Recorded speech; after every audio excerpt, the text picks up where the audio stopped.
প্রকাশের কারণে সব্যসাচী প্রকাশনা সংস্থা স্টল বন্ধ করে দেওয়া হয়েছে। বইটি প্রকাশের পর থেকেই তীব্র বিতর্ক সৃষ্টি হয়, কারণ তসলিমা নাসরিনের বইগুলি ধর্মীয় ও সামাজিক বিষয়ের উপর চরম মন্তব্য ও সমালোচনা সৃষ্টি করে। বিশেষ করে চুম্বন বইটি মুসলিম ধর্মের প্রতি আপত্তিকর ও উস্কানিমূলক বক্তব্য ধারণ করে, এমন অভিযোগে বিরোধীরা প্রতিক্রিয়া জানিয়েছেন।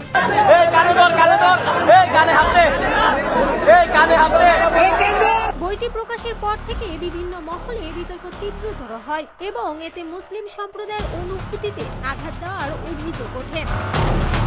এই ঘটনায় প্রকাশনা সংস্থার পক্ষ থেকে শতাব্দী ভব তার ফেসবুক পেজে জানান, বইমেলা তার স্টল থেকে নাসরিনের বই চুম্বন বইটি তুলে নেওয়া হয়েছে।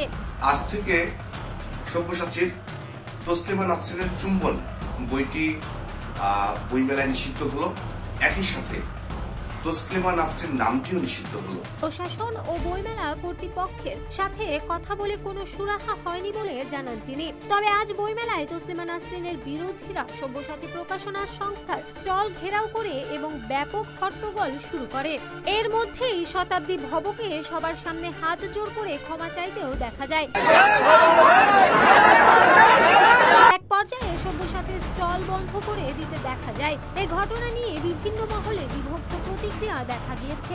এক পক্ষ তসলিমা নাসরিনের লেখালেখির স্বাধীনতা ও সাহিত্যের পক্ষে দাঁড়িয়েছেন, অন্য পক্ষ তার লেখার বিরোধিতা করে ধর্মীয় অনুভূতিতে আঘাতের অভিযোগ তুলেছেন।